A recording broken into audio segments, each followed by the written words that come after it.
All right, welcome to the Krueger Show. The coach is in the house. It's Saturday morning. Is all right in Niner land after the win, or is Seattle just really bad and the Niners are going to get slapped around by the Chiefs next week?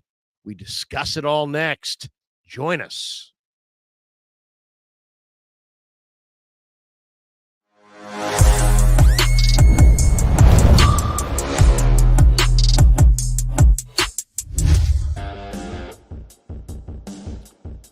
And we get it rolling on the Krueger Show, bright and early Saturday morning, 9:25 West Coast, at 20 minutes afternoon, back east, where the coach joins us. Happy October the 12th. The heat has broken here in Northern California. We are now back to normal, regular, conditions. No more mid to high 90s. It's been a grueling couple weeks here with the heat, and of course, the Niners got a big win on Thursday night over Seattle, in Seattle, and now it's on to Kansas City. Before that, though, 3 days off. 49ers off today. They'll be off tomorrow. They were off yesterday, and they will return to the facility on Monday to prepare for Patrick Mahomes, Andy Reid, and the Kansas City Chiefs. And we're here to talk about the Niners, and if you want to jump in, feel free, and we'd love to hear from you. And, of course, you want to jump in on the chat. The show is brought to you by Pig and a Pickle, the best barbecue in all of Northern California. Check them out. They're in Emeryville. They're in Corte Madera. They're open 7 days a week. Two locations open 7 days a week from 11 a.m. till 8 p.m. or until they run out. Pig and a Pickle, the best barbecue in all of Northern California. And as you can see at the top of the screen, we're also brought to you by Mancini Sleep World. That's right, Mancini Sleep World, a proud sponsor of the Krueger Show right now. They offer a 120-night guarantee with a range of brands and price points. I'm loving my Mancini's bed, and we'll tell you all about it later on in the stream. But basically, the deal is you get 10% off. You get 10% off at Mancini's. All you got to do is, there you go, use the code KRUG10, and you'll get 10% off at sleepworld.com or in any Mancini store on your entire purchase. So don't forget that. If you go to Mancini's, you need a bed, KRUG10, and you get 10% off. So then thanks to all the good people at Mancini's for sponsoring this show. We'll talk more about Mancini's in a bit. All right, Coach, good to see you. How you doing? What's going on over here? I'm over here trying to corral this wild dog back here. Want to start messing with stuff as soon as I start streaming. But another day, man. That's a big dog, man. That's a big dog. So, you know, I don't know. I tell people you're the big dog, but he's kind of the big dog too. Yeah, he a puppy, man. He don't know how big he is because I'm so big. So he over here running around here, but feels good, man. We got the weekend off, got an early game in, first game in. Also, what I love about the Thursday night game is that it put the rest of the league on notice. It was the only game being played on planet Earth at the time. So everybody got a chance to see the Niners, right? I like how we responded. Not perfect. It shows that we're a different team this year from years past, but I'm encouraged moving forward into the Chiefs. Okay, so what was your, we streamed last Saturday, but what was your biggest concern going into this Thursday night game with Seattle? Coming out of that Arizona loss a week ago, what did you view as like kind of the primary issue with the Niners, or did you have one? My primary issue that I saw last night, Thursday night? No, going into the game, before the game. Like, what were you concerned about this week going into this football game? Well, really, red zone, obviously. A red zone efficiency was huge. For me, being able to run the ball between the tackles, run the ball from 30 to 30, meaning from the 30-yard line to the 30-yard line. Also, trying to find new ways how to utilize old names, right? We found out that George Kittle is the red zone guy for us, right? He's going to be the guy that's going to step in for us to be able to help us out, and I love it. But the biggest concerns outside of red zone were obviously, I'm always paying attention to the offensive line and how they're going to be able to handle every pass rusher that they see coming into the week. Really, defense being able to tackle and stop the run, offense being able to get things together in the red zone and score, and seeing where more of our depth comes from. So those are my three biggest concerns coming into this game. Well, so obviously red zone was a lot of people's concern, and it still is a concern because Right. they settled for 3 first half field goals. I think, that was definitely a concern. I think everybody had a number of different concerns. I mean, was Debo Samuel, gonna bounce back and have a big performance? He did. He had 3 catches for 102 yards and a touchdown. Were the Niners going to be able, what to me, one of the big questions that came up in the lead up to the Seattle game, coach, was what in the heck has happened to the 49ers on the play action pass game? And yet in they, I know Kev had some stats in the week that the 49ers, despite the fact that Brock Purdy plays an incredible high level on, in play action pass situations, and he grades out at a high level, they were the lowest play action passing team in the league in the first 5 weeks, and they were going more to a drop back passing game. Now, in this game against Seattle, coach, the Niners ran play action 29% of their dropbacks, and Purdy threw for 106 yards, a touchdown, and he had a 135.4 rating on those play action passes. So I guess I got to ask you, what do you think? Why do you think the 49ers went away from play action to begin with? Well, I think they got a little shell shock from Christian not being there. It seems like they use play action as a means to an end to be able to break into their explosives because they can't just organically get there. And what you have to do is you have to build the run game. Now, for me, that part is handled. Jordan Mason is the leading rusher in the NFL. We've been running the ball, right? It's that we haven't been starting out with running the ball. I feel like in games past, outside of this one, we can look at the Vikings game in particular. You start the game out going shotgun 3 times in a row, right? The last game that we played, Jordan Mason didn't get the ball into the second drive into the red zone, right? On a second and goal, right? Then later on in that game, he fumbles in the red zone off of I think that was his 12th carry of the game. He ended up having only 14 carries that game. So I think that they're kind of understanding that if they're going to run the ball, they can't bastardize the skill set. They got to start with running the ball, right? And what's emblematic of that is Seattle. Seattle, they got the mechanisms to run the ball. They have infrastructure. They got an offensive line. They got 2 good backs, right? But the fact that they haven't done it all year and they basically all but ignored running the ball when they tried to do it when they really needed to Thursday night against us, what happened? They really couldn't get out of the breaks, right? They couldn't get out of the blocks because running the ball is the same way about me training Hannibal. I don't tell Hannibal to sit, heal, come and stay once a week. We do it every day, right? It's built in. It's what he remembers. And I feel as though that we need to get back to 9-on-7. We need to get back to inside run and start with running the ball. I believe that play action works when you establish the run first. There was a lot of times throughout the season where I feel like we were running play action because maybe that's just what was built in, or maybe that's what Kyle just wanted to call at the moment, but it just didn't have any syntax matched into the game flow, right? Where we ran the ball maybe 3 or 4 times or had some success or had the guys in the right fit. But just because you literally have the defense where they need to be doesn't mean that it's okay to call a play, right? Particularly going into the red zone. With running the ball, you would think play action would work in the red zone. But when you pass the entire time to get down there, nobody's really trusting that you're going to run the ball. We got last week, we saw plays of Kyle going 5 wide and empty from as little as 18 yards. Not last week, but the week before last, going 5 wide on the 18-yard line. For context, last week we went 5 wide on the 6-yard line. Like some of these things just don't make sense. And you got to be able to run the ball consistently. You got to make defenses believe that this is what you're going to do. And then play action is something that's earned. It's a reward off of what you've done. So I think that you can't arbitrarily just call the play. Play action comes because you've actually earned the right to run it because you've been running the ball well and consistently. We got to lead with that. Now, the other, there were a number of complaints. Play action, where was the play action was one. Where's the red zone, efficiency? Where's the red zone offense? That's 2. A lot of people were saying, hey, Robert Saleh got fired. Hire Robert Saleh. and blaming Nick Sorensen's defense for what ails the Niners. Coming out of this one, Coach, I mean, the Niners they win 36-24. Geno Smith, the numbers look good at the end of the game as far as his totals, 312 yards. But at halftime of this game, he had done nothing. He was average.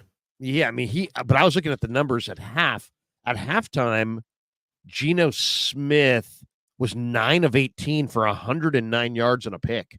So like he didn't do anything in the first half. I guess my question to you is, are you still concerned about the defense? And if so, what are your concerns about the Niner defense? Pass rush. Immediately pass rush. The guys and the DBs, that is what it is. They're going to have to just get time on task and grow before our eyes. I think we got enough bodies at linebacker to fill that one spot. I know Devondre Campbell has kind of been the easy mark to get after this season, but he is serviceable in the run game, right? That's one thing that I will say.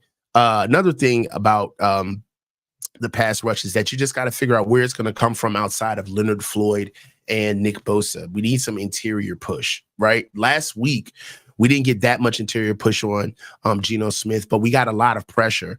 The week before last against the Giants, they gave up five sacks to 2 defensive tackles. I was looking for us to kind of have that type of game today.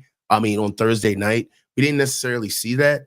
So that's the uptick that I'd like to see. I want to be able to see us actually get quarterbacks on the ground. We need to get sacks. So, red zone offense, definitely pass rush, definitely Special the offensive teams. line, special teams. And we saw the Niners give up a 97-yard kickoff return. Yeah. And Coach, to me, I mean, we can talk about special teams, but in reality, Moody's been good. Now Moody's hurt. Wright came in. He was good. Now he's hurt. Wishnowski, for the most part, has been good. Tabor Pepper, the long snapper, for the most part, has been good. The real struggles that I see are Cowing looks very, very, very nervous as a punt returner. He fell down. He doesn't look comfortable. He doesn't look comfortable. He doesn't look trustworthy more than anything. And True. then the biggest issue is the tackling on the special teams units has just been absolutely shoddy. Totally unacceptable. It has to change, or I think Schneider loses his gig. The tackling, Coach, I mean, it's not just, I mean, I know they've had some injuries and they're maybe a little fatigued and all these things play into the mix, but the tackling has just been very, very poor on the coverage units. And yeah, I don't know what to say about it. I mean, I can tell you it's poor. I can't tell you what the answer is, and I can't tell you who's to blame for it, and I can't tell you what they ought to do about it. But I can tell you that when I watch the film, it's shoddy tackling. Yeah, I mean, it's not only shoddy tackling, but special teams is one of those effort. It was one of those effort endeavors. You know this, Larry. You've been on many teams and been around a lot of locker rooms. Special team don't take skill. The only skilled people on special teams is the returner and the damn punter. That's it, or the kicker, right? Everybody else is getting out there to either A, make the team, B, show how much they care about doing their job, or C, getting on the field. Like we know what special teams really is, right? And you get those teams where you get like your John Harbaughs or, other teams where like they really care about special teams, and special teams is how they tip the game. And I get all of that. But really what it is it's one play that's a break in the action that can show the P's and Q's and the discipline of your football team. Just one play. And in that one play, we got to handle our business and get back to the offensive defense. And that's what I see with the Niners. They're not filling gaps. On the punt return, not blocking, not blocking the up block, missing lanes on kick return. How many kickers are we going to have to lose before we get guys filling their lanes on kickoff, right? And this isn't even traditional kickoff. This is this new shit that they're running, right? So this ain't even really running down the field and going and trying to secure a lane at full speed. They have to work on it. Larry, you're at camp. I've been saying this, and I'm glad that you're here while I have to say this. Challenge me if I'm wrong. Larry, special teams period during practice is an afterthought. Is it not? They move right along. Not to the special teams coach, but yeah. I mean, it's right. They move right along. Nobody is paying attention. They don't gear up for it. There's no type of emotional energy around it. They're crossing the T and they're dotting an I. They're checking a box. And we were there for camp, and they got to do better. Well, they got to do better. In this game, they play like they practice. Yeah. Well, in this game, I don't want to blame the kicker exclusively because he did, I think dislocate his shoulder trying to make a tackle. Right. But a buddy of mine who's part of the broadcast team who was in Seattle for pregame, he's like, man, I was watching pregame and I was watching Matthew Wright and he was kicking every kick, line drive, short kicks. And this guy said it at the time. I'm like, man, we are going to see a kickoff return touchdown tonight. And sure enough, he kicks a line drive short kick and they get a return out of it, 97-yard return. Obviously that's only part of it. I mean, you got other guys out there. You got 10 other guys out there to make the tackle, and the tackle has to get made. But special teams is an issue, and it's an issue that remains an issue to this minute. So that's, going into Kansas City, that one's real.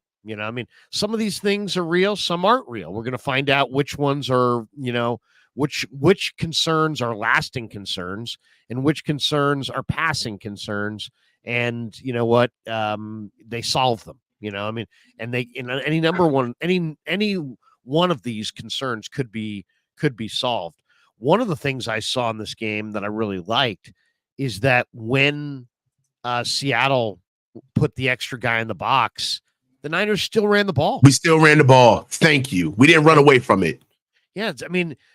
Running into an 8-man front is not ideal, but it's also not a deal breaker if you can get it blocked up, especially if you have an 8-man front and everybody's hugged up on the line of scrimmage and you just need to get to that second level. Yeah. I thought the Niner offensive line was excellent. They ran for 228 yards. They ran for 6.9 a carry. And they gave up no sacks. And Brock was running for his life at times, but no sacks, and then to me, that was big. And the 228 shows that, if you go watch that film, I mean, I thought Kittle had some amazing blocks. I thought Banks and Burford and Trent Williams all had some outstanding blocks in this one in the run game. So I was really happy to see them get their run game going, especially on a night, Coach, where they lose their number one back. And like what I've been saying is they don't have a number 2 back.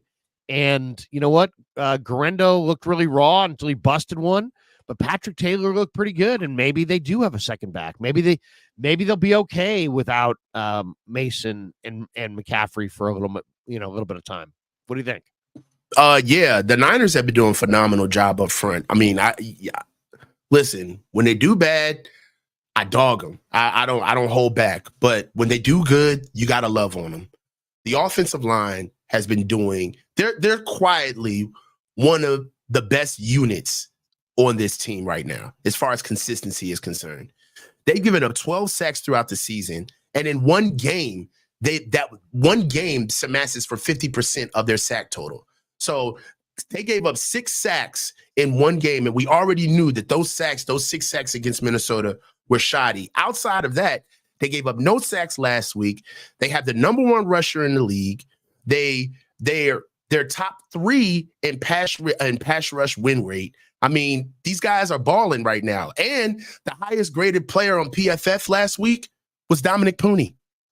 Dominic Pooney was the highest graded PFF player last week. So don't look now, but for what we've seen thus far, if you need to put anything at the top of the list of what's wrong with the Niners, the offensive line can't be there. I didn't watch the entire game, so I haven't seen the all 22, but I watched the first 3 to 4 drives, man. I couldn't find anything where it was egregious. You can always find something on film, but offensive line has been really putting themselves together and putting out good play.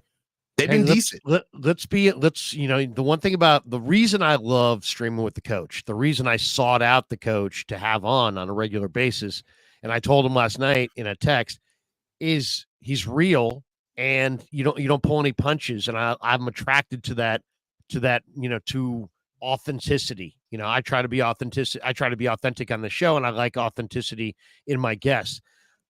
I think it's, let's call it for what it is. It's easier for Niner fans, just the average Niner fan. I'm not talking about me, you, or, any particular content creator, or I'm not talking about people in this chat. I'm just talking about Niner fans in general. It's easier for us to blame Jake Brendel and Colton McKivitz and Spencer Burford and Aaron Banks than it is to point the finger at Ayuk and Kittle and Debo and CMC. And it's because, I don't know if it's the jersey element of the thing, or, hey, man, I just bought my Debo #1 jersey, or, hey, man, I've just got my Ayuk jersey, or I've got my 85 Kittle jersey. I don't know if it's that, or if it's just the skill position guys that they love, or the big names that those guys are. But the reality is that there's been a lot more pressure on Purdy this year. Why? Because at times he's getting pressure because different guys are giving it up front. And then at times he's not getting separation from those receivers. Some of them have big names. So, that right there. And nobody wants to blame Debo. But you know what? I did last week because I thought he looked really slow. And I'll credit him this week for showing up and firing a big effort. And nobody wants to blame Kittle. You can say that Kittle's getting a little long in the tooth. Nobody wants to say, oh, you know what?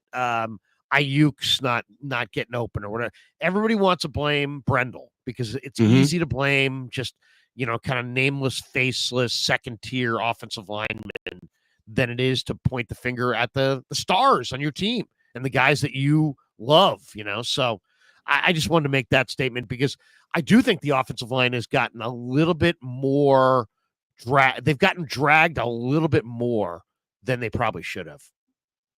I'll they're tell not the you. only problem. Well, look, coming into the season, they were, the ire of many people's criticism. To be honest, we had a great draft, right? That most fans, including myself, walked away from feeling a little jilted. We felt like we didn't get exactly what we came for, right? We saw a lot of good guys get drafted, and for what it's worth, at our 2 and 3 season, we're walking around watching Zach Martin beat everybody's ass in Pittsburgh. Like, we're watching all of these great linemen do things that, quite frankly, we thought they should be here. So, narratives seem to kind of go off into the air and just float in space. But I'm here to kill this one. The offensive line has not been the issue. They've been working hard. They got, like I said, they got the leading rusher in the NFL at 609 yards. All right. They're ranked 3rd in the NFL in pass win rush rate. All right. They're ranked 1st in the league with seconds per rush rate at 3.2, which that puts Brock at number 1 at holding the ball for 3.3 seconds before he lets the ball go. They rank in that, and they rank Brock ranks last in pressure rate, meaning that he allows himself to be pressured. He ranks last. So right now, I got to be honest, it's the skill guys. It's the skinny guys. If you under 380, if you're under 280 pounds on the office, you need to look at yourself right now. Right now, if I had to look at what's going on, we have a run game, all right? But we don't lead with it. We need to. George Kittle from 30-yard line to 30-yard line, you're going to be able to get him open, but he's a little longer in the tooth. You need to start utilizing George Kittle in the red zone, okay? The same thing with Deebo Samuel. Deebo Samuel needs to be a little bit more attached to the line of scrimmage. Right now, Deebo Samuel is averaging over 9 yards per pass attempt. That's drastically larger than he's ever seen in his entire career. And he's only broken 1 tackle for the entire season. Right about now, if we want to see Deebo break a long run, he's got to break a tackle. Right? He's got to get himself leverage to put himself in the best position possible. These guys simply aren't getting open. They're not working hard enough. The offensive line is they rank 1st in stopping the most rushes towards us.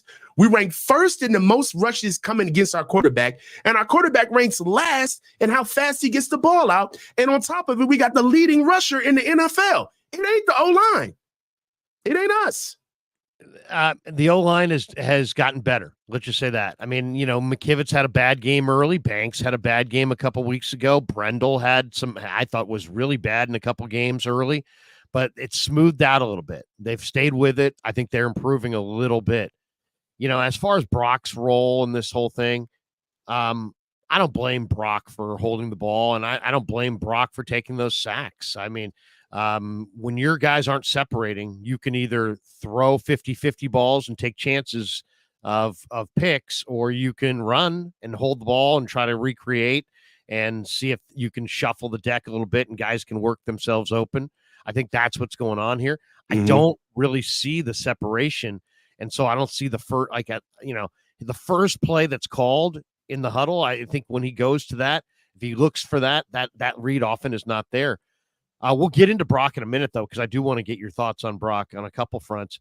But to me, this game against Seattle, coach, was defined by the play of the rookies and Shanahan, the young guys announced it. Yeah, the young guys really played well, and they stood up. Tatum Bethune had a fumble recovery. Malik Mustafa had a big hit, and he also had a interception. Garendo had a 76-yard run. Pooney on the Garendo 76-yard run, it was like Highway 77. He blocked two different guys out of the hole. It was an amazing block by Pooney. Watch that Garendo run.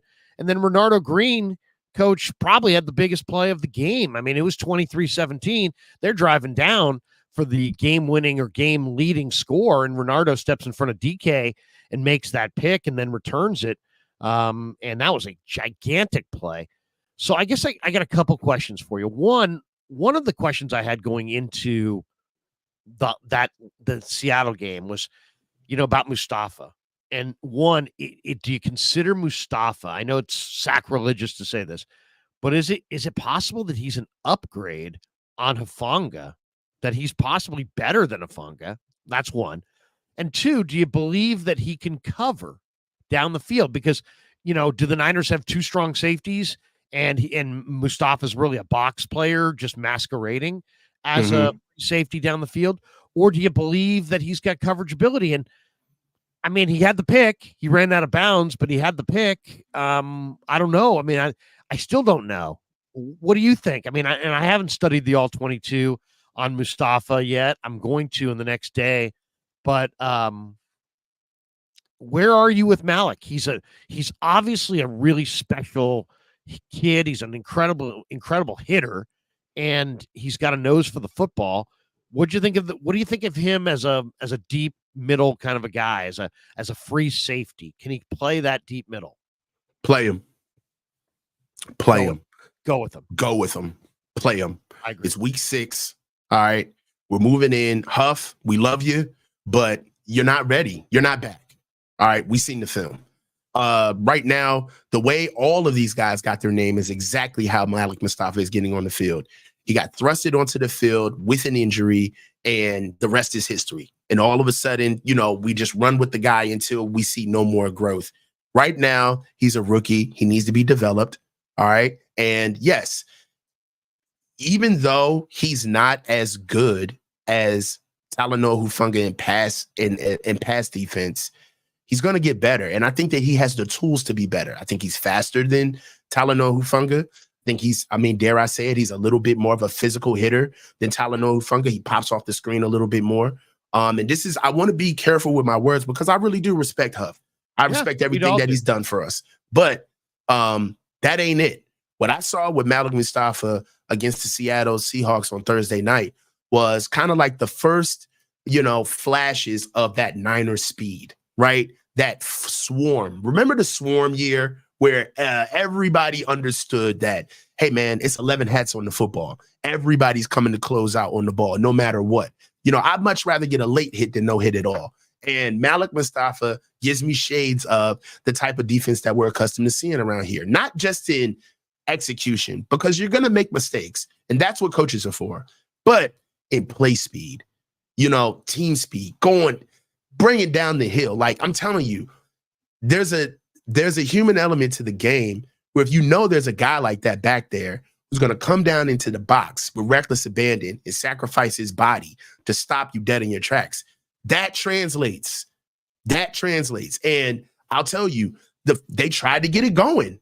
They did. They tried to get it going early with Kenneth Walker III. But that early hit, I'm not here to say that was everything, but that early hit from Malik Mustafa coming down into the box from safety, just to let them boys know, like, hey, man, you're going to get through the second level. That's cool, but you got hell to pay on the second or when you get to the top. I love that. And we haven't seen enough of that outside of Fred pulling a rabbit out of his hat, when we're on a bend but don't break scenario, or, Nick Bosa finally coming off with a Johnny-come-lately pressure that we finally been needing to get from him all game. No, we need consistent guys who are taking their chunk at the apple too. So when it's time for our big guys to win games, they've softened up that team for us, for them to be able to do what they need to, right? So I love Malik Mustafa being entered into the lineup. We were talking about it before he even came here, before he even got on the field. We were saying that, hey, man, they got to start playing these young guys. We've seen enough of what they got with their best laid plans of free agents and guys coming off injury. Now you got to show us you can coach. You can't just put guys on the field that you feel that that they're ready, and that's, in a way, that's kind of how the Niners have been able to roll out their young guys, and good on them. They've earned it, where you have so many good players that you can cross the barrier of being able to get on the field is a little bit harder for a rookie with the Niners than it would be on a team that sucks or a team that's a little less talented. But you can't use that anymore. These guys got to play. It's all hands on deck. I'll tell you this right now. We needed everybody down to the damn water boy to win that Seattle game. And that's what it's going to be like every week. Well, nobody can sit back. And also on the, if you're going to draft a lot of guys, if you're going to bring a lot of rookies to camp, if you're going to promote a bunch of rookies to be on your roster, guess what you got to do? You got to play the rookies. You got to play them. I can't beat teams with 53-man rosters with 42 guys because I got all these rookies that are redshirting that I can't trust. So if you're on the roster, you got to play, and you got to contribute. I think everything you said about Mustafa is right on. I don't know that he's a true coverage safety. He might have some box safety tendencies, but he moves better than Huff. He hits bigger than Huff. I think he's got more. I mean, I hate to say Huff's overrated because I love Huff, but Huff is just, people rate him so highly, and I think there's more flaws in his game than people realize. Yeah, Huff got to pin his ears back on a very talented defense.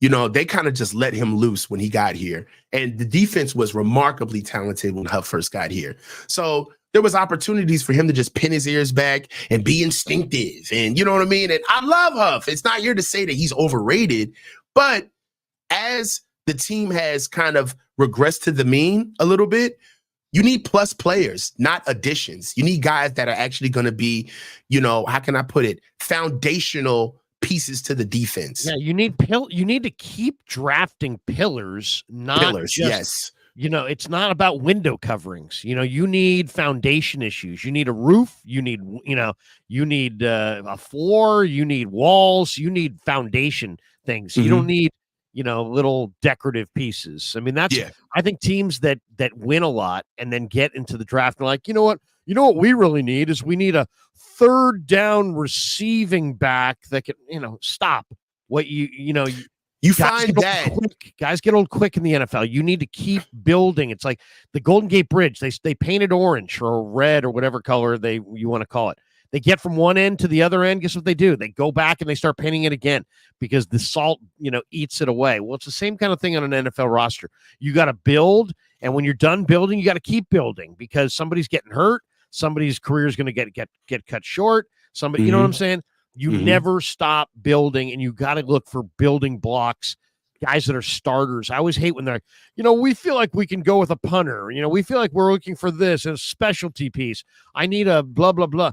Stop looking for specialty pieces and keep building foundation of your O-line, D-line. I think when you get away from that, when you start getting cute and start getting fancy, you look around and go, oh, shit, our roster's gotten old. You got to keep building. You got to keep drafting. I mean, look at the Chiefs. Look at the best teams in football. They keep some of the Chiefs' best players are guys like Nick Bolton and Trent McDuffie. And why? Because they foundational pieces. They keep drafting foundational pieces. And playing them a significant amount. Who was your favorite outside of we already discussed Mustafa? It was a big night for the rookies. Did you have a rookie outside of Mustafa that you're really excited about? You know it's time. Pooney? Isaac Guerrero. Me and you have been on a crash course of destiny for Isaac Guerrero. Last week, you and I went in and you said that this man was not a running back. Right. Larry, what do you think now?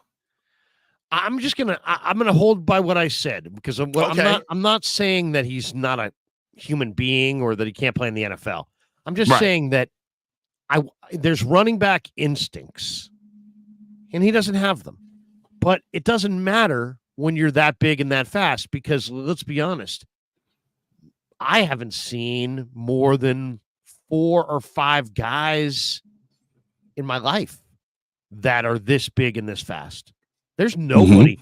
Sammy Smith, going back to Florida State, Bo Jackson, who's ran 4.19 at 228 pounds or whatever he was. It's rare to see somebody this big and this fast. And this guy obviously has a role. And I wasn't like, I was like, put him on the practice squad. I told you, if you put him on the practice squad, this guy will get plucked.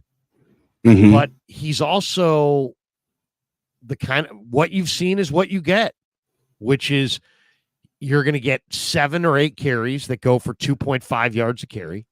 And then he's going to bust one for 80. So if you're cool with that, then that's great. But if you're not cool with that, that's what he's going to be. That's what he is. He's not a pick and slide guy. That's all I'm saying. He's not a guy who you can say, hey, you know what? We're just going to run outside zone, and you're going to read the blocks, and then at the ideal time, you're going to put your foot in the ground and go upfield. He doesn't have that. I mean, you can kind of see it. He runs up the blocks. He backs of his blockers. He doesn't read things real well. But what he has, they don't teach, which is 225 pounds, great athleticism, and world-class speed. I mean, we're not talking, Niners drafted one guy with 4.38 speed and one guy with 4.33 speed. You would think Cowing, the little guy, would be the guy with the 4.33 speed. He's 4.38. It's Guerrero who's 4.33.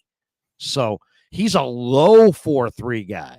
I mean, he's a legit 4.3 guy at 225 pounds. So I love him. I want him as a fullback. I want him as an H-back. I want him as a return man. You don't even know if he can block yet. You want him as a fullback. I don't even want him to block as a fullback, coach. I just want to throw it to him. I want to throw it to him in the flat. I want to pitch it to him in space. I love him in the second half when everybody's used to going one speed, and now here's a bigger, faster guy. Because you know the way it works. You don't want to tackle the big, fast guy in the second half. You're tired at that point. If you can throw this guy out there and get him into space. I mean, even Forster said it. He's not great in tight spaces where he's got to make instantaneous decisions. But man, if you can get him on the edge, if you can get him in any kind of space, he's 2 steps full speed at 225. He's really exciting, really exciting. So one thing that I needed to see from Isaac Guerrero is to see if he has a good first step. I mean, where does that 4.3 turn on, right? If it takes you 10 yards to get that 4.3 going, then what are we doing here? You know what I'm saying? It's no good. You can't have gather speed as a running back. You can't have gathered speed, right? Especially to be that big. Larry, he can put his foot in the ground and go. At 225 pounds, man, at 6'1". Like nobody else. Like almost nobody I've ever seen. Larry, he's got the only thing that this kid knows is what he's been told about his skill set, which is that he's fast. He's special. All right.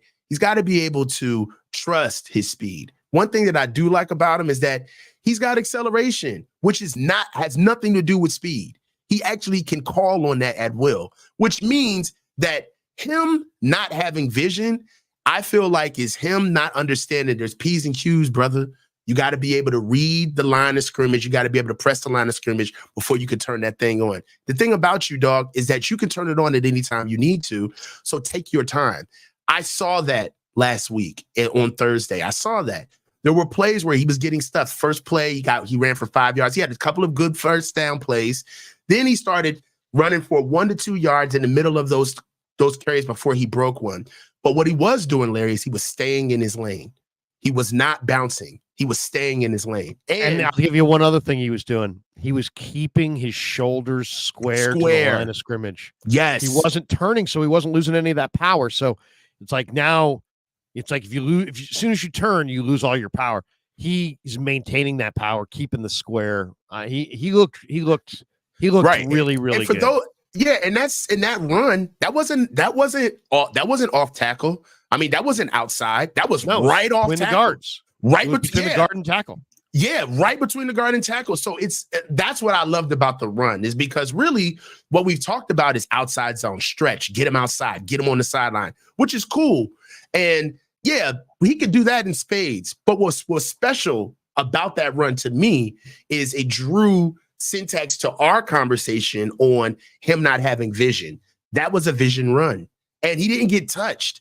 I think that's something where, Larry, as a coach, how many times, Larry, have you seen coaches or yourself tell players like, dude, if you just trust me, just do what I'm telling you to do. If you would just do it once and just see it work.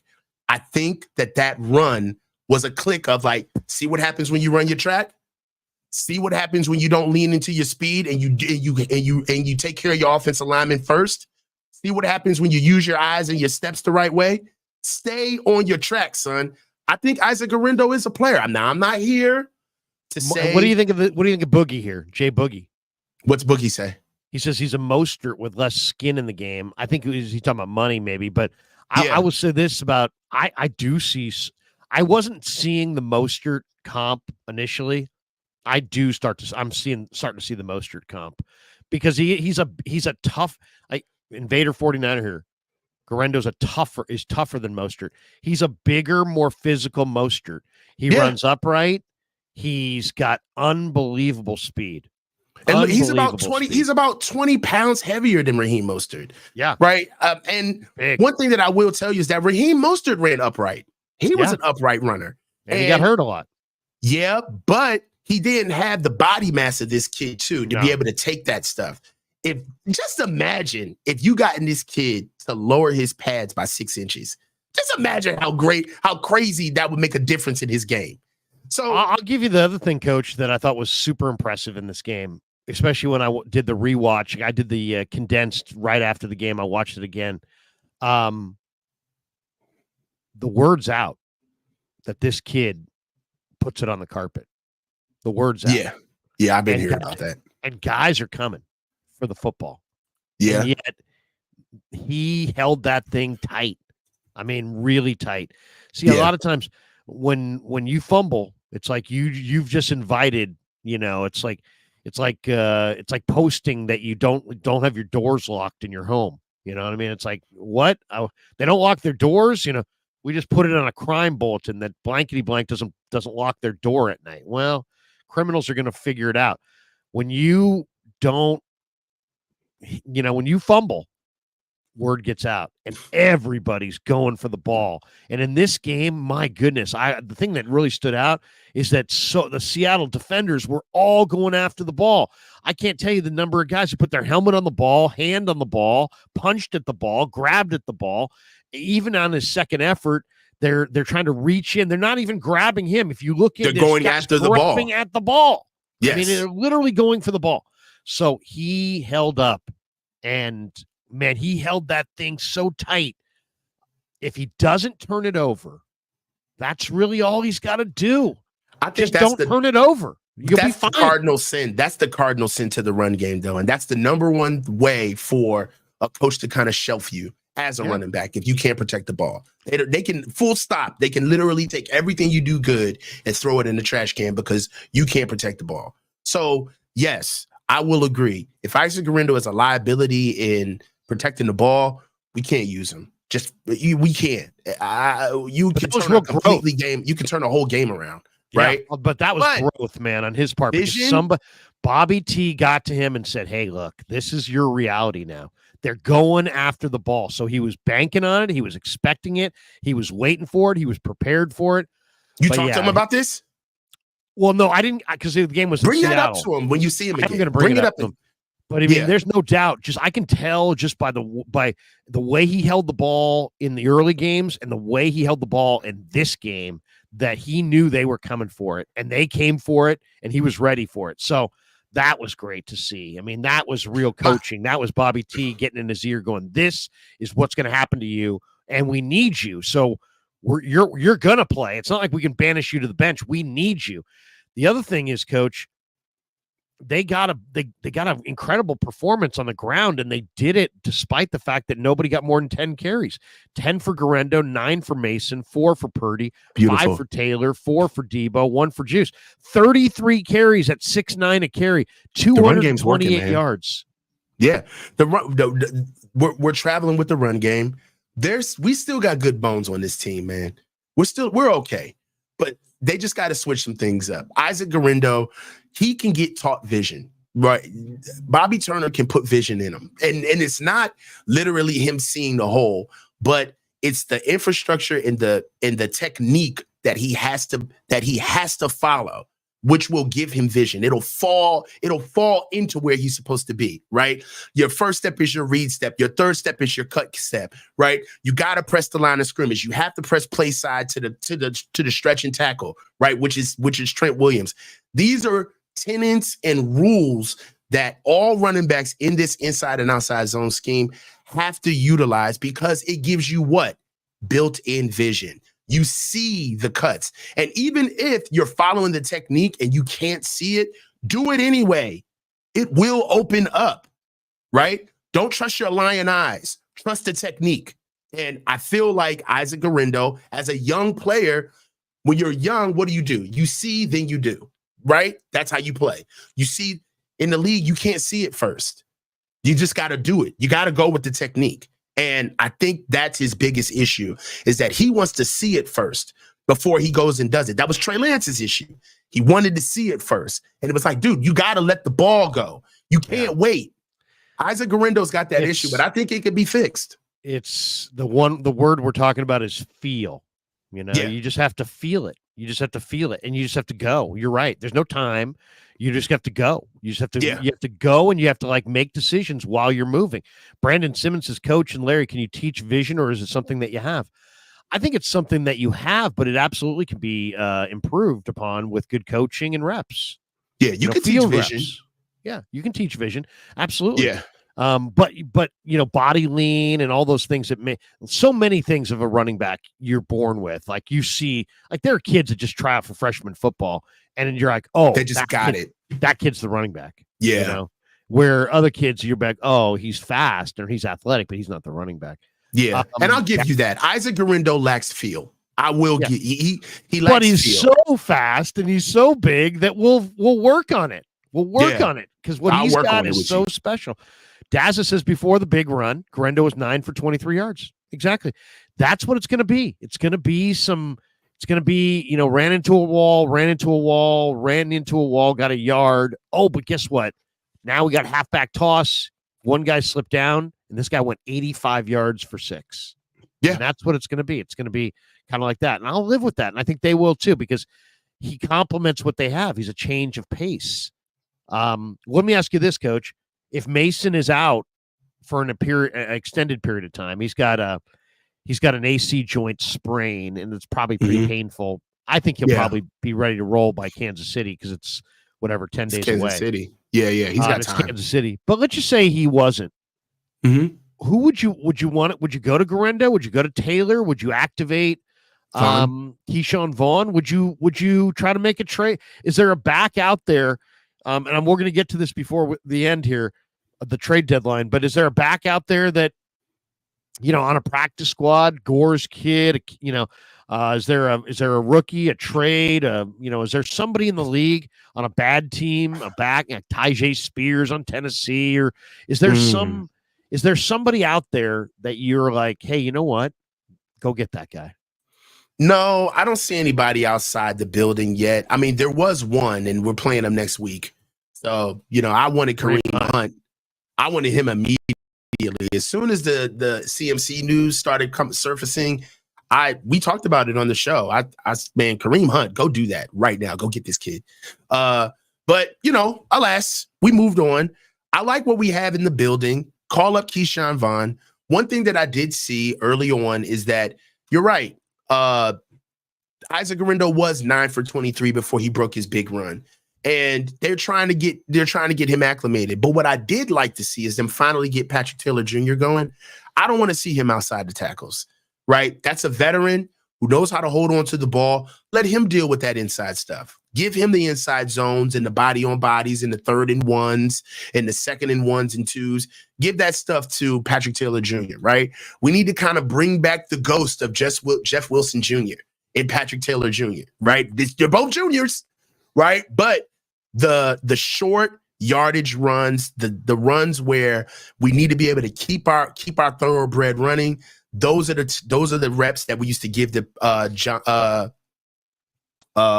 Wilson Jr., and those are the reps that we can give to Patrick Taylor Jr. now, right? I see that with running him between the tackles, giving him inside zone, and then for Isaac Guerrero, he can catch the ball. Taylor made a nice catch, and you know who also can catch? JP Mason. You know what I mean? Yeah. So he looks great. There's other ways of keeping JP Mason on the field, using him against linebackers or people that you think that he can get open against, and still have Isaac Guerrero on the field. Like, this is the thing, Kyle, you can be as creative as you want to with some of the best offensive players that money can buy. Let's see you get creative with the guys that you have now, right? It seems as though that Kyle only wants to get bold when he's got a full slate of weapons, but then all of a sudden the play calling gets anemic and stale whenever we have a couple of injuries. It's time for Kyle to start figuring out the identity of this team. We're not waiting for Christian. We're trying to figure out what we do well now without him, right? So that's my biggest thing. If we had to kind of dip into coaching a little bit, I see Kyle coaching the team as if he's waiting on Christian to get back. No, bro. You need to start playing your guys. You need to start getting the plays that Isaac Guerrero likes the best. You need to start finding out the plays that Jordan Mason likes the best. And we need to start leaning into this as if, hey, there is no Christian McCaffrey. This is our offense. This is what we do to attack you guys when we want to pick it up. And the last thing, can we please speed up the pace of the offense? We are so slow, bro. And I know that some of that stuff is by design because we're trying to take advantage of the clock and time of possession. But at times, that stuff does not help us. And for receiving crew, that doesn't help us. That doesn't help us at all. I would be looking for us to go quicker, especially when Ricky Pearsall comes back. We need to go quicker. I don't get, if you have a quarterback that processes as fast as Brock does, and you have an offensive mastermind that can dial up all these different formations. Pick up the pace. Why would you not play with pace at least one series a game? That's like, at least near the red zone. Yeah. At least that's part of our problem in the red zone is that we're so damn slow. How many shifts and motions are we going to run before every play, trying to get everybody in the perfect position? Why don't we just go out there and play sometimes? Kyle is way too into the game plan at times where the guys, think about it this way. I understand that Kyle's on the sideline, but my man, you are not on the field. All right. And if Brock Purdy sees something that he wants to take advantage of, does he have the autonomy to speed up the pace to take advantage of that? Or do they just always have to go with this process, this linear process of, all right, plays called? When's the last time we've gone non-huddle? Well, think about it from the other perspective of being on defense. When a team goes, hurries the pace against you, it adds stress. You have less time. You can't substitute. It adds stress to you playing defense, and it makes the other team stressed out a little bit. Yeah. And they sometimes will make mistakes. Yeah. I'd love to see. Kyle played with hurry up pace in his early days here, but he's gone away from it, almost like he believes that if you don't have the players, you mess with pace. If you have the players, you don't need to play with pace. You don't need to alter your pace. But I think it stresses the defense out either way. It's just a wrinkle, though. We're not asking you to go full hog. Yeah. Right. Just we're talking about 1 or 2 series a game. Speed it up. Show that you can play. You know why it's great? Because then when you have to speed it up, you've got reps doing it. Playing fast. When you need to play fast, you're going to be more efficient playing fast because you've been practicing it. It's only human nature. Yeah. I've got this one I want to show you. This is Baldy's breakdown on the Niners special teams. It has to be shown here. Okay. Let's see if we can. But the 49ers have a hard time putting teams away. George Kittle just catches a touchdown pass in the third quarter to go up 23-3. Look how poor it's an annihilation right now when they kick to Laviska Shenault. Now, there's been one kickoff return for a touchdown in the league this year by Arizona. Yeah. This is ridiculous. Like, you get that kind of coverage down there, and then Darrell Luter Jr. and you Jalen Graham. He's a good player and strong. Don't get me wrong. Goes 97 yards to pay dirt. San Francisco this is the better allows these things to happen. I mean, there's a reason why everybody's kicking the ball in the end zone and just letting the offense start at the 30. But if you're going to kick off, cover the kick. Like, this is not good. All right. You can't do this. Anthony Bill. My kicker making tackles. They already have one kicker out. Sauber I don't want that to happen. Sauber got held. Yeah. But in one play, Seattle gets back into this game. And then they would get back into the game again. They just couldn't make a play to take the lead the way Arizona did last year. But it's a concern. It's got to be a concern. Yeah, there's no question it's a concern. And we're talking about Laviska Shenault. We're not talking about Dion in his prime. We're not talking about Devin Hester. This isn't Devin Hester. We're talking about a guy with mediocre speed who ran right down the freaking middle and went pretty much untouched. Now, Saubert got held there and it didn't get called, but so what? You got to be better. You have to have more than one guy arriving at the football. So that to me is a major problem. That was one topic. The other one I want to get to here is we've got a couple starred chats. Okay. Everyone's worst nightmare. Larry, you make me laugh all the time, so thank you, man. That your chat is funny as well. Thank you. Daza 0187, he says, Larry, how are you criticizing the skill players without also criticizing Brock Purdy, who, while he was great in the Seahawks game, he's been playing hero ball and making bad decisions and a number of turnovers. Okay, so good. Daz, I'm glad you brought up Brock Purdy here. And this hero ball thing, I think, has got to be the dumbest statement of all time. I mean, he's not playing hero ball. He's holding the ball more. He's holding the ball more for two reasons. Because his receivers aren't separating and because he's trying to let them free up down the field. And that's pretty much why he's holding the ball. But here are some great numbers on Brock Purdy that I think from this game. Brock Purdy, and I think Baldy highlighted it in another video. Mm-hmm. What you saw in this game was unbelievable accuracy from Purdy and great mobility. He averaged 5 yards a carry on his runs in this game. And he was dime city left and right. He made a number of plays and he moved around a lot in this game. He also had a 142.6 quarterback rating against pressure. So when they pressured him in this game, he dealt with the pressure. He took care of the football. A couple stats that I think have to be thrown out on Purdy. First of all, he's running more this year for sure. Right. Only 10% of his pass attempts have come at or behind the line of scrimmage. Okay. So that's the lowest rate in the NFL.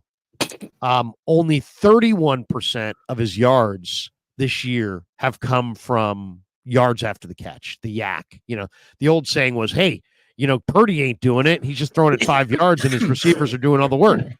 Well, this year, only 31% of his yards come from yak. That's the lowest rate in the entire league. He's also completing 58% of his throws of 15-plus yards downfield. That's third best in the NFL behind only Mahomes and Burrow, who are 1 and 2 on that list.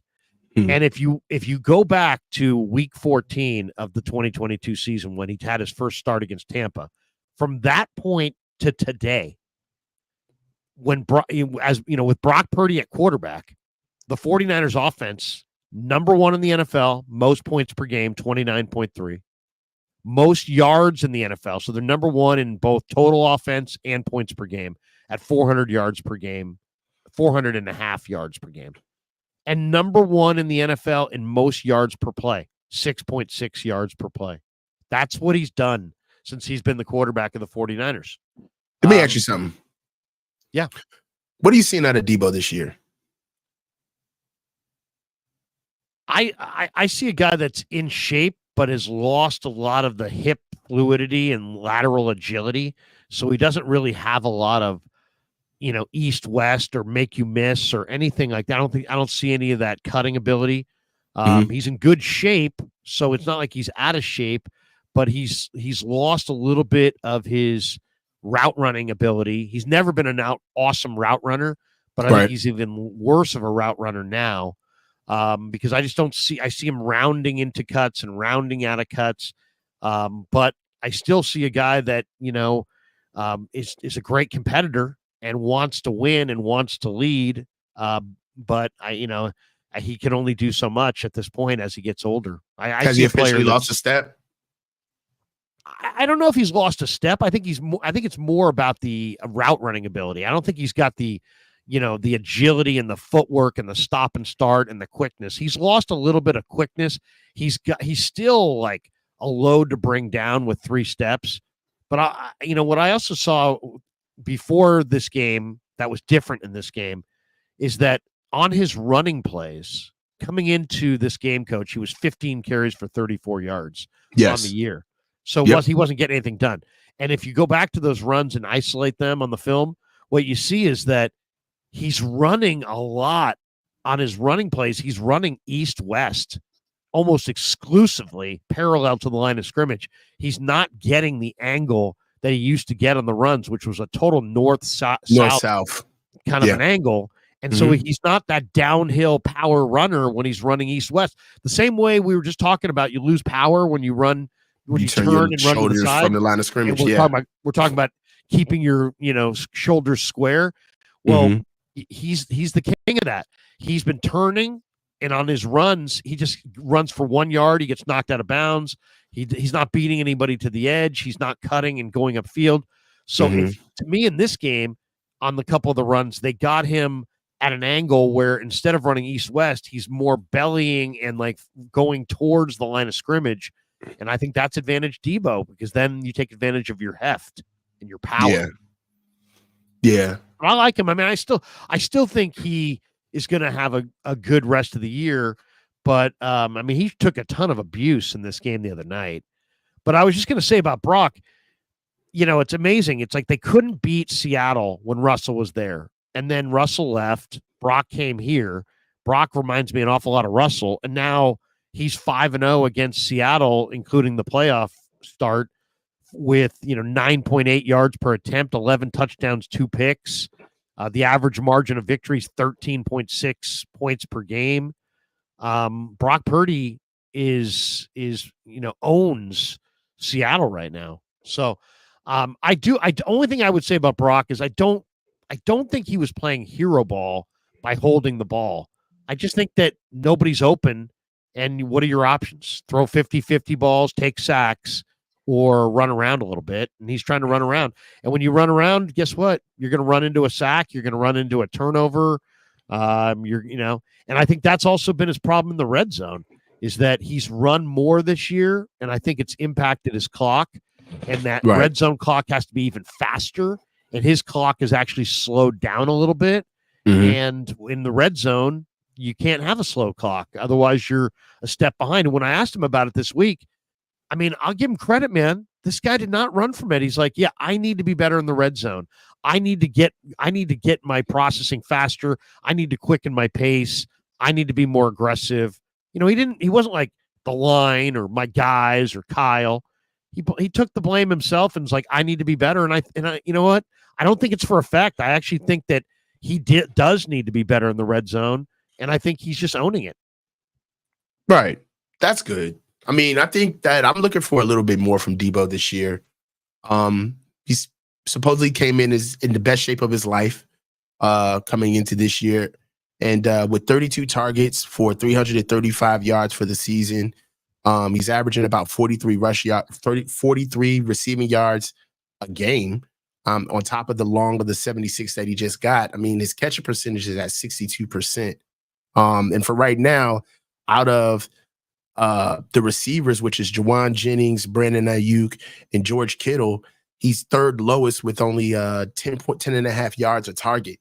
And his yards per catch, his yards per target are 9.9, which is the lowest out of the receivers. My thing is, I just want to see a little bit more from Debo, especially when he doesn't have the ball. I feel like we're getting to the point now where when he does have the ball, now we're paying attention to him. It's like, okay, he's not as dynamic as he used to be. He's not breaking tackles. He's not a bull in the china cabinet. You know, I can't remember the last time an end around just worked. Right, that end around play is dead. You know what I mean? So, it used to get 20, 30 yards. Now it gets 2-3 yards. Exactly. I can only talk about what I know, what we all see. Right. I'm not the only one watching the games. I just want to see more from him. I think that for as many targets as he garners a game, which is 10 targets a game, right? I'd like to see better route running, maybe getting open on slants. They give him a lot of easy routes. He doesn't necessarily get any double routes, or he doesn't have to really move in between the hashes. He gets a lot of routes where he's either running away or coming off of a play fake. But for me, at 28 years old, receiver who's coming up on his deal, who's going to be looking to get paid. And this is the only reason why I'm bringing this up is because we already know how this team works. Debo's going to be looking to get paid next year. In my opinion, I haven't seen, he's not playing like a guy who's playing on his last year of his deal, in my opinion. It's early. It's early. I mean, to me, he was a great performer in this game because he's really set the tone. I hold the guys who set the tone. To me, I hold that in high regard. Like, to me, there's good players, there's great players, there's Pro Bowl players, and then there's tone setters. And the tone setters are the guys who literally, will come out and in a hostile stadium, they'll just say, "Give me the ball and I'll take it over and I'll lead us here." And I thought that Debo in this game was that tone setter player, especially with that early touchdown. But I hear what you're saying. He doesn't look like he doesn't look like he's on a career year trajectory. But he's an older player. He's an older player. One last topic before you think he's aging like a running back or aging like a receiver? I think he's aging poorly. I think he's got a running back body. See, he's a receiver in name, but he's got a running back body. So he's aging like a running back. But I do too. I think he's aging like a running back. He's not nifty. He's not a route runner. He's never been a route runner. Two last ones. One, Coward. I mean, I don't even know what to say about Coward. I knew that would get you going. I saw that. Jesus. I saw that. I was like, Larry is about to go in on this. My God. He's having this segment on his show the day after Brock beats Seattle. And he's like, Dak Prescott's better than Brock. I'm like, oh my God. These guys played twice in the last couple of years. Brock beat him both times. Brock had 4 touchdowns, no picks. Prescott had 2 touchdowns, 5 picks. Brock had a 120.5 rating. Prescott had a 53.9 rating. But yeah, Prescott's better. He did say that Purdy is better than Darnold, Tua Tagovailoa, Jalen Hurts. I agree. And Rodgers. Aaron Rodgers? Ironic because obviously Rodgers has had a incredible career. That's but right now. He's talking about right now. Right now, yeah, okay, I agree. Okay, so those are the ones that he admitted he's better than. But the ones that he said are better than Brock. Let's go. Dak Prescott. No. Brock's beat him twice. Jared Goff. Brock beat him in the playoffs. That might be a wash. I'm not saying we can debate these, but this is the list. Jordan Love. A lot of people like Jordan Love. No. Purdy beat him in the playoffs, and Jordan Love had he hasn't done enough turnover. CJ Stroud. Which, I'll even give you CJ Stroud, but career for career, no. But on this list, I'll go with CJ Stroud. When you see the rest of the names on this list, it's like, CJ Stroud is, we'll give you that. He's the least of our problems. Yeah, what's the rest of the list? Okay. Jaden Daniels, who is. No, he just got here. I know, but he does look freaking great. He looks amazing. But he only has 4 passing touchdowns, but still he looks great. Okay, here's Well, where they got a nasty running game too, and with the Commanders, people are forgetting. Jaden Daniels he's got a really good running game that's helping him out. Yeah. Oh, but he is good. He is really good. Yeah, he's the truth. He's a tremendous prospect. Okay, but here's where Colin gets like what He's off the rails. Bo Nix is better than Purdy. Are you high? That's what he said. How about this one? Nix? Trevor Lawrence is better than Purdy. Trevor Lawrence has great hair. Other than that, look, what's Trevor You're Lawrence? addicted to the height, weight, speed. That's what that is. Yeah, or yeah, he's not. You're not looking at him play. Daydream. Yeah, you're trying to like will that into existence. But that's the Trevor Lawrence, like, I don't know, what do you call it? The cachet. But Trevor Lawrence has been a can't miss prospect since high school. Right. But, and some people don't like to let that go. But now that he's in the league, he is missed. He misses a lot. And he's got good weapons. He's not consistent. He's not Look consistent. at those weapons. Yeah. He's got good weapons. Yeah. Caleb, better than Purdy. Which, maybe you think he potentially is, but you know what? You can't say that now. Come on. Here's another one. Kirk Cousins, who's 1-3 in the playoffs, while Brock Purdy's 4-2 in the playoffs. Kirk Cousins is better than Purdy. And it gets worse. Baker Mayfield is better than Purdy. Baker Mayfield's 43-48 career. So what's the premise? All right, how did he start it off? Did he explain why? Here's where it's so maddening. Is they were just going through him and his buddy on the show. We're going through like who's better than Purdy, what quarterbacks are better than Purdy. And so when he's going through this list, I mean, I can't remember exactly what he said on each one, but he's like, I'll give you an example. He's like Jared Goff. And he's like, oh, yeah, I mean, there was a reason Jared Goff was the first pick in the draft. He's got a way better arm than Purdy. Okay. Jordan Love, he's gotten it done with younger receivers than Purdy. He's but clearly what done? Gotten what done? Well, he said he's won games. He's won Jordan games. Love sat for 3 years, too. Exactly. CJ Stroud, then he's like, oh, nobody's, he doesn't throw the ball like CJ Stroud. And then he's like, Jaden Daniels. He's like, Jaden Daniels is a unbelievable once in a lifetime player. Bo Nix is a better athlete than Brock Purdy. Trevor Lawrence throws a better ball than Brock Purdy. Caleb Williams a better athlete than Brock Purdy. He's got Caleb Williams better than Brock Purdy? Yes, he had Caleb. He's like Kirk Cousins. He just threw for 509 yards. Baker Mayfield, he's got a better arm than Purdy. He's like Kyler Murray's better than Purdy. He's a way better athlete. What do you say about Kyler? He's like, you just saw what they looked like head to head last week. So like he had like a different. He kept moving the goalposts and having a different measuring stick for everybody. But for everybody, it's like, and I don't know, whatever. You do know that we're the most blessed, privileged content creators on the internet. You do know that. You and I? Or Niner people? Niners content creators. Like, the jig is up. There's a lot.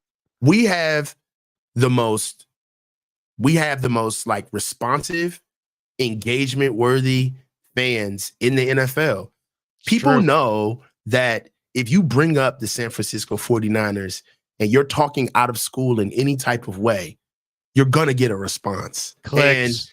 Yeah, we're blessed, man. We're blessed to have the supporters that we do have, man, honestly.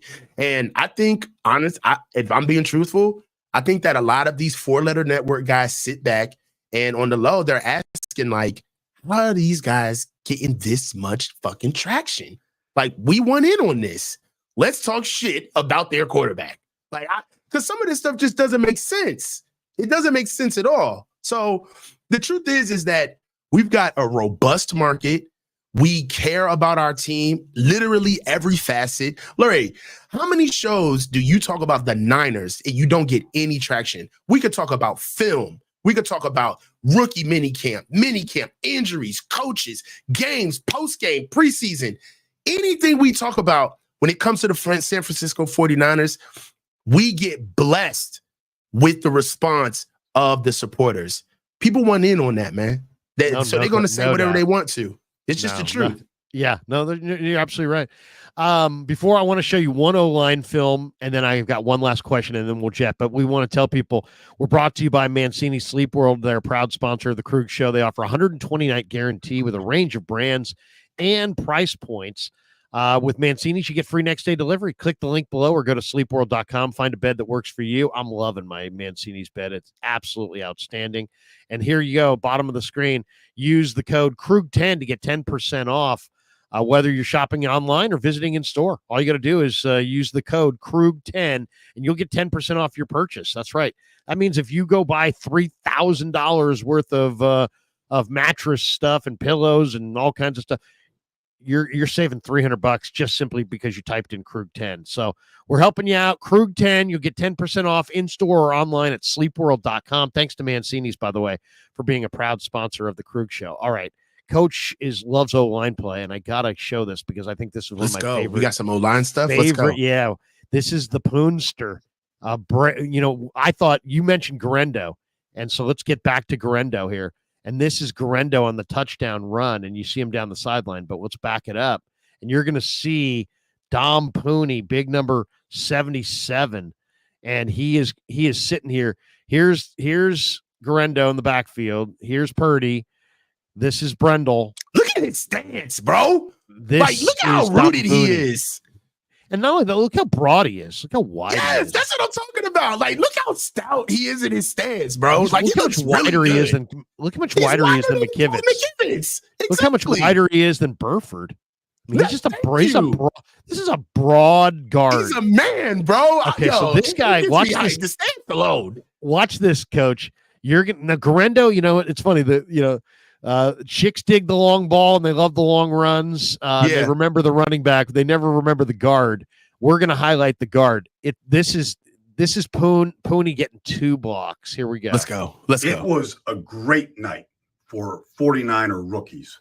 We'll start with Dominic Pooney right here. Played another solid game, every snap right here. And he gets a good push on Jared Reed. And then helping out Colin McKivitz on the trade-off. And there goes Isaac Garendo. That's what you saw coming out of Louisville. Like a 4.39 40, 220 pounds. The longest offensive play by a 49er all year. 76-yard run by Garendo. And then you get this. How about Tatum Bethune? Tatum Bethune, the 7th-round pick, linebacker out of Florida State, on this important play. Luter pops the ball loose right here. Look how he throws his and there's Tatum Bethune with the fumble recovery. They were taking the ball away. Like this one right here by Mustafa, the free safety Lord Jesus. last night. And they tried to get this ball to Tyler Lockett on the opening drive of the game. Got his head around. And Mustafa intercepted right there. That's the first interception by anybody from the secondary all year. And that would be followed up by Renardo Green up here. 23-17. With the 49ers give up another double-digit lead. Well, Renardo Green jumps right in front of this ball to DK Metcalf. That's a horrible throw. Yards, sets up that Kittle touchdown, that touchdown that put that nail right in the coffin for the 49ers victory. Nice night for the 49ers rookies. Yes, it was. I mean, watching Pooney, he blocked 2 guys on that play, and it's subtle, right? It's like he just got a nice little push. You don't have to every effective block doesn't have to be a pancake. He got a nice little push. I love the check. Yeah. And then he climbed up to that second level and walled off the other guy, and Garendo ran right off his inside hip. And boom, goodbye. I mean, that's the way it's supposed to be. Yeah. And once Garendo got to that next level, it was amazing. All right, last topic. Okay. Today is October the 12th. And what that means is we are 3 weeks away from the NFL trade deadline. Niners play the Chiefs this week. Then they get the Cowboys. Then it's NFL trade deadline. And John Lynch, I think, has really kind of led the way with the McCaffrey trade, Chase Young. The Niners have made trading more popular because of the success they've had. And now there are more bidders at the trade deadline. There's going to be more trades this year than probably ever before. As far as teams that are out of it, Carolina, maybe Miami, maybe New England, Jacksonville, Tennessee. You got teams like the Bengals and the Browns that are underperforming. Maybe they'll start moving some of their players. What would you like to see? I mean, is there a position or a player out there? Is there something that you'd like to add? And I bring this up, Coach, because I'm reading an article that's online this morning about the 8 potential Seahawk trade targets before the deadline. Somebody who covers them. And some of the names on this list are names that are really interesting. So I just wanted to see who was on their list. These are the guys they would like to see Seattle target. One is Devin Lloyd, the former Utah Ute linebacker who plays for Jacksonville. I'd be all over that. To me, Devin Lloyd would after watching DK Metcalf isolated against Campbell, I don't want to see Campbell ever again. And to me, the Niners could really use a guy like Devin Lloyd. He's 26. He's never really reached the potential that he showed at Utah. He's under contract for this season and next season with cap hits of just under $3.5 million and $4.1 respectively. He's also got a 5th-year option for the 2026 season. But I like Devin Lloyd, and I liked him in college, and that's an interesting name. Another name on this list is Andre Cisco, the 3rd-round pick, I think out of Syracuse for Jacksonville. They've got Seattle's got Rayshon Jenkins and Julian Love, but they're saying maybe Cisco. Another name that's interesting is Walker Little, the offensive tackle for Jacksonville, is a backup offensive tackle. If the Niners want to upgrade an offensive tackle, that could be an option. They say Jadeveon Clowney, if you're looking for an edge piece, he's in Carolina. Josh Uche, an edge piece in New England, who's very, very fast. And then somebody threw out Calais Campbell, who's in Miami right now. And Calais is obviously a veteran who can play the interior, and he's scheme versatile. If you were John Lynch looking at the trade deadline, looking at your health situation, looking at your roster, knowing who's coming back, where everything stands, what are you looking for? You're looking for a running back because you don't know about Mason and you're not sure about the young guys, and don't know about McCaffrey. Are you looking for a dynamic receiver with speed? Are you looking for an edge rusher? You're looking for a DJ Jones, a defensive tackle? You're looking for a free safety? You're looking for a linebacker? If you could add a piece to this puzzle, and I'd love to hear from Niner fans in the stream or in the chat, if you guys could add one piece to the puzzle at the trade deadline for the 49ers, what would you do? One guy here says, smashes Clowney's a bust.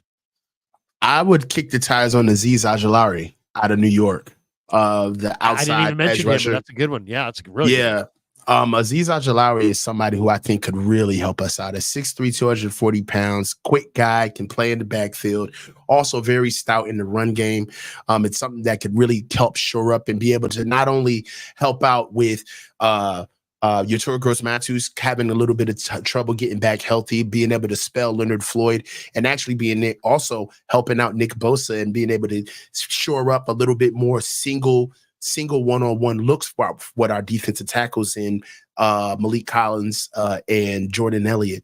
We do need another edge rusher. Leonard Floyd is awesome for what he can do, but he's older and he's not a 60-play-a-game player anymore. We actually need to spell him. I think bringing in Azeez Ojulari would actually help with what we've been doing. With pressures. I mean, Nick Bosa alone had 14 pressures against Seattle last week. That's huge, right? But it's also alarming the fact that we didn't come away with as many sacks as we should have off of those 14 pressures, right? The pass rush is a team endeavor, right? It's not just one guy going to get the sack. A lot of different things are happening to happen across the offensive line in order for one guy to get off. We need as many bodies as possible because it's what we're used to with our defense. We're led, the strongest unit on our team through money is our defensive line. Those are the guys who get paid, and those are the guys who are not stepping up to lead the team. And that's one of the things that has to, in a quote unquote, get right for our team to start looking, for us to get top dead center. We need to start leading with our best unit again. That's where all the money is. That's where that's where quote unquote the best coach is. That's where if we put assets in, it spins gold. So we need to go get another rusher. And I wouldn't mind Isaiah Foskey out of New Orleans, right? I wouldn't mind doing that as well. So for me, we need an edge, and I'm not saying that he hasn't, but it's time for Coach Kocurek to earn that paycheck this year. If that's the guy who turns all of these prospects into win now guys, then we got to go get an edge rusher and put it on Coach Kocurek. Got to go get us a pass rush, man. Yeah. I love that name. Azeez Ojulari is a great name. Yeah, no, that's a good one. Former, his brother BJ plays for the Cardinals. He's, right. Azeez played at Georgia. His brother played at LSU. I think Azeez had an 8.5 sack season. He's really young. He's only 24 years of age. So, I mean, he's really a young player. I would, to me, it would probably be a defensive lineman. Probably be a DJ Jones or an Azeez Ojulari or both. If you could get a couple of defensive linemen, I'd probably look there. I kind of always think along those lines, defensive line, but that's what I'd be looking for. All right, let's hit some supers and then we'll jet. Yaz Williams says, Coach is the ish. Yaz is my homie.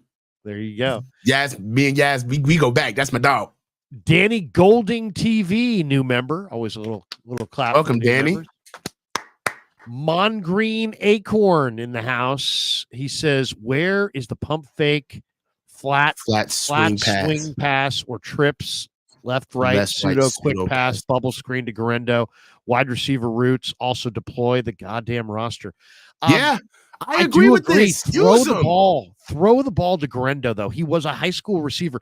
Coach, if they throw him the ball in the next couple weeks, and he starts catching the ball like a natural receiver, which he might because he was a high school receiver.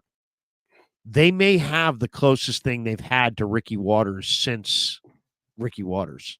Well, Ricky Waters an impact running back that has legitimate wide receiver skills. If this kid's got legitimate wide receiver skills, he's going to be really, really fun. Ricky Waters is one of my favorite running backs, man. Now, Ricky was a dog. Now, that's Ricky Waters crawled so Marshall Faulk could run. You know what I'm saying? Could walk. So, if he can get... when I hung out with Ricky a couple years ago, yeah, so Dennis Brown is buddies with Ricky, and we were doing the show, and me and John Lund and Dennis from a restaurant in Orinda, post-game show, and it was a night game. We had the little fire out there, fire pits, and Ricky came out and hung out with us during the show. Ricky Waters is one of the most cool, down-to-earth, chill dudes there is.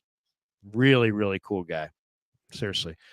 Joseph Ernberg in the house said, we knew Geno Smith and the Seagulls were frauds. I don't know if Geno's a fraud, but I think the Seahawks, I think, were a team that was playing their third game in 11 days, and it showed. Dazza says Brock Purdy against the Cardinals had an 11-second play and took a sack. Even Brady called this out. He needs to throw it away if nothing is open. Yeah, but it's easy to blame Brock Purdy for the negative play when he held the ball, but how about the 19 positive plays where he scans the field, nothing's there. Oh, he looks around. He goes and runs and takes off. Oh, and now he finds Kittle. I've seen it at least 5 or 6 times in the last 4 weeks where he goes to the play that's called, not there, goes to his progression, not there, buys time with his feet, and then all of a sudden either runs or throws somebody open, or, he's made a lot of plays. If you do this regularly, if you take off and run, if you have to hold the ball, you're going to run into a sack. You're going to run into a turnover. It's going to happen. But you're right. It's a negative play. He's got to get rid of the ball. His clock is a little off this year, but it's because he's trying to make plays despite the fact that his receivers aren't separating and his O-line is only average, and they've been inconsistent. Don Sandry says, you guys are on it regarding Kyle. Thank you. Ace Hawkes.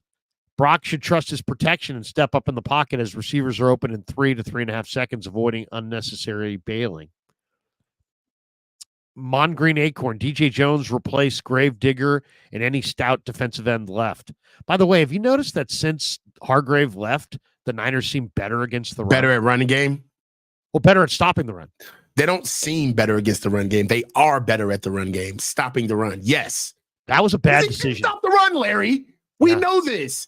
Like, honestly, why did they sign him? It cost them so many players. It cost us so much depth. It gutted the middle class of our economy. Like, not to get political, but Jesus, like him being here killed the front seven. Like, I don't, that's one of the worst signings that we have. I'm telling you. I mean, heck, if you had told me at the beginning of this year, you can get rid of Hargrave and re-sign Azeez Al-Shaair, would you do it? Hell yeah. In a heartbeat. In a heartbeat. Absolutely in a heartbeat. We got this one from Mongreen Acorn. Leverage McFucking Leverage. That's what I used. That was my nickname for DJ Jones. I called him Leverage McLeverage. Yeah. Because he was just built so low to the ground. Yeah. They're better off. I mean, it's amazing. Mr. Cartier 7. Facts, Larry. They're better off. They're literally way better off since Hargrave left. It's crazy. And when he comes back and when we start seeing the run struggle, we're going to know. Yeah. I'm telling you. There's one more in here that I wanted to highlight. Did you see, Coach, who was the Niners' highest graded player on defense against Seattle? No. Who? It was Evan Anderson. Really? Anderson. Anderson, yes. He played 13 snaps. That's it. 2 run stuffs. He had a couple pressures, and I think it was Evan Anderson got the PFF highest graded deal, and he was good against the pass and against the run. Dude, they have something there. They really do. He is strong as an ox. He can split the double team. He can do what Hargrave can't do. I know that sounds ridiculous, but Hargrave it doesn't split the double team. This guy can anchor and split the double team, Coach, and he's enormously strong, and he's actually pretty quick. He played well. I gotta ask the guys about him this week because he played well. I'm gonna see if I can interview him this week because him, man. Yeah, I'm gonna interview him. I'm gonna. We've talked about. We've said this throughout the year. They got to switch it up, And this year, you got to look at it this way: either you want a successful season, or you want to stick with your guys and cut off your nose to spite your face. Right now, we do know that there's an element in pro sports where the money gets on the field. Right. You're getting paid, you're playing. Yep. Right? It's the way it works. That's not sports, though, Larry, and you know it. No, it's not the way it should work. Right. Sure. Sometimes the guy who's making little to nothing is better than the guy who's making millions. And you can't let that be the reason why you don't elevate that kid. Deal with that stuff in the background later, but put the players on the field who deserve to be there. That's what losing teams do, where they ignore what's staring them in the face because of some type of clerical decision that was made, which means that somebody's got to eat a little crow on the back end. I'd much rather say Malik Mustafa should start over. I'd much rather say D. Winters and Jalen Graham and Tatum Bethune deserve more reps than Devondre Campbell. I'd much rather say that these guys, that Evan Anderson and these guys deserve more reps than putting in a Javon Hargraves who's going to struggle. And I'd much rather have all of those, that egg on my face at the end of the season of us winning than for us to finally realize, well, the guys that we play really kind of ain't it. They're not it. Devondre Campbell, who would have thunk it? He's bad in pass protection. Oh, Huff, not back after his injury. Man, I'm glad. Horrible that it took till week 16 to figure that out. You know what I'm saying? Like, no, bro, we know what it is. Put the right guys on the field and develop them, right? God forbid that you got to coach during the season. Coach them. Yeah, Dazza says losing Ebukam hurt the run defense, so no doubt. Huge. And Azeez. Charles admitting you. Rico XXX, did Jesse weather the storm? I actually texted Jesse this week, and he said that it was hellish and that Tampa got hit hard. Yeah, it did. And he's there in the Tampa area, but he said his family's doing good and they made it through. And he said it was scary, but they made it through. So yeah, Jesse's doing fine. But I did text him because I texted him late the other night because I was like, whoa, I was watching the late night news and I'm like, they're showing Tampa and it was like 100-mile-an-hour winds.